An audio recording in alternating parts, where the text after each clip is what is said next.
Hey everybody, it's your boy Garfield Fan TV back again. I'm AGK. This time we're going to be reporting on Garfield's game versus Roosevelt, and we're going to do a little profile of former Garfield legend Tony Wroten.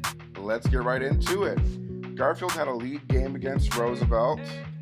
They made very light work of Roosevelt. The game was over at halftime. Jerron Brooks was easily the best player on the court that game. He had a game-high 19 points, which included good footwork, good positioning. He rebounded well. He was able to distribute the ball throughout the team from his high post where he likes to be, making easy layups when guys got him the ball. It was great to see Garfield going from strength to strength.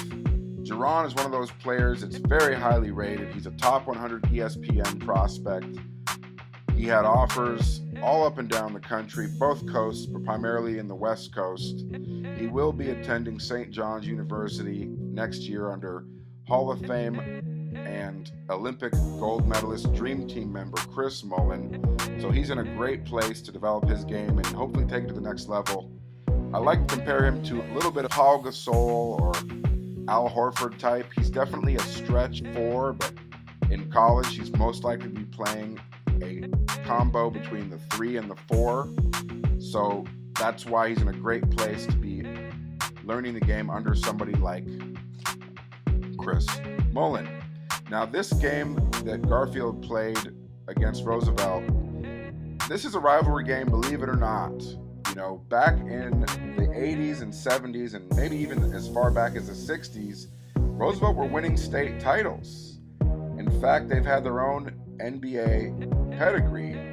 They had Blue Edwards, who played for UW as well as the Pistons and the Bulls, and was a member of 3 NBA title-winning teams. The Bad Boys of the 89 and 90 Pistons, as well as the 3-peat Bulls that came back in and won against our own Supersonics. So Roosevelt definitely has some history. One of the rivalry games that was particularly intense was back in the famous 87 state title game. Had it not been for a Craig Jordan block with 1 second left in the game, Garfield would have squandered a late game lead.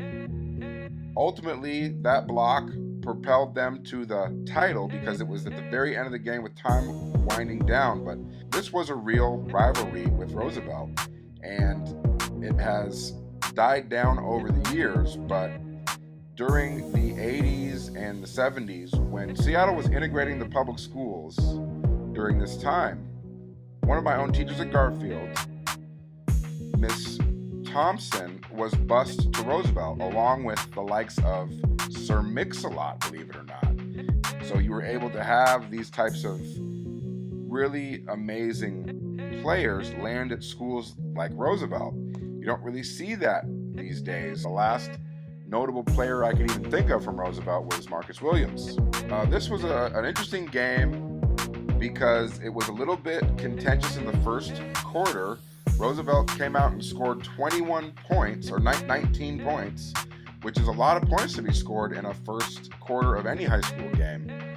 So things were definitely getting off to a slow start for Garfield. One of the things we always talk about with Garfield is their ability to get off to a quick start, to make sure that they put the distance between them and their opponent. They have a tendency to play down to the level of the competition. Didn't have Brandon Roy coaching, so this coaching staff was led by Jamal Williams and Javon Nickens. So the rotation felt a little bit different. There was a good flow to the game, so it was good to see a different coach kind of have his take on the team and how that could affect the rotation. But it's also good to know that, you know, it doesn't really matter who's in charge. The amount of talent that we have on the roster is enough to get it done no matter who starts or who's coaching. And, you know, someone like Jamal, who's been very familiar with a lot of these kids over the years because of, you know, coming in and out of the program and transferring and being coaches at different schools, he knows these kids well enough to know exactly what to do at the right time. This particular stream, I had 342 views, so it was a pretty good game. I also spoke with athletic director for Garfield, Carol Lynch. She told me that Ed Chang is eligible. However, he will not be playing in tonight's game against Roosevelt, but he will be playing, and he is eligible. So that's great news. So Garfield is a team that's clearly on the rise, getting stronger as they go. Garfield definitely is a scary team when Jerron plays that way. They can't really be stopped when they have an inside presence because the amount of talent they have on the wings with PJ Fuller, Pierre Cockrell, Eddie Turner. Now you're going to be having an Ed Chang coming back in the mix. He's a three-point threat for sure. And then the Satterfields coming in to add some depth on there. You also saw the depth on display because Tari Eason got an extended run in terms of playing time. He showed some nice post moves in there. These videos that I make, I always try to give you guys a little something extra.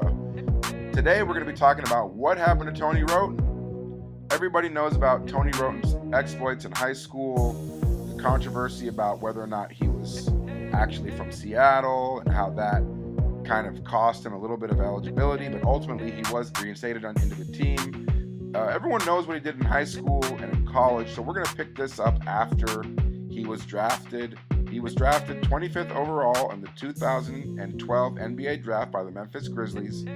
He spent most of his time his first season going back and forth between Memphis's farm team, the Reno Bighorns. After his first season, he was traded to Philly. It was in Philly he made his first start and did something that was absolutely historic. He posted a triple-double in his first ever NBA start. He had 18, 10, and 11. That's never happened before. It was during this time that Philly's coach, Brett Brown, referred to Tony Wroten as a mini LeBron. Bruh. That's right, a mini LeBron. The Kang. LeBron James. Really high praise. So people know that Tony Wroten has out-of-this-world athleticism. He's super talented. He just hasn't put together a polished game. That's why you saw him going back and forth between the G League. As of now, Tony Wroten is still affiliated with the NBA. He currently plays for the Rio Grande Vipers. That's a G League team in Hidalgo, Texas, which is in the very, very southern tip of Texas. It's literally on the Rio Grande River, which means it borders Mexico. It's a town of about 12,000 people. In 2010 and 2013, they were G League champs. So this is a team that is used to winning. And it's also, this Rio Grande Vipers team is the Houston Rockets G League affiliate. So what that means is that Tony Wroten has a great chance of getting himself back in the NBA. There's no question about his talent. He wouldn't be on a G League roster if he didn't have GMs looking at potentially bringing him back up to the league, especially with Houston. So there's still a lot to be encouraged about Tony Wroten. Remember, the kid is 23 or 24 years old. I mean, he's really still a very young man. He's got tons of game experience left in him. And if I were him, I wouldn't even rule out playing overseas. You know, I know somebody whose brother played for Wazoo and was offered a contract for the league minimum to come back and play for the Los Angeles Lakers, and he went over to play in Poland and ended up making millions of more dollars over there. So don't be afraid to let your talents go international. You don't need to be rooted to the dream of the NBA. And at the end of the day, it's about doing what you love and being paid for it. And if you can go somewhere where they're going to pay you more, China, places like that, be open to it. Good luck to Tony Wroten for the rest of the season. Garfield play West Seattle next. West Seattle is a team that gave them all they could handle in the state tournament. They won the game by a single point. So you know it's going to be competitive. I spoke with Coach Kefri Fazio. He's the head coach of West Seattle. He told me that West Seattle aren't that good this year, but again, this is Metro, so I don't really know what that means when he says that. I think he's just being a poker player. Anyway, best of luck in that game, and until next time, this has been Garfield Fan TV. Have a great day.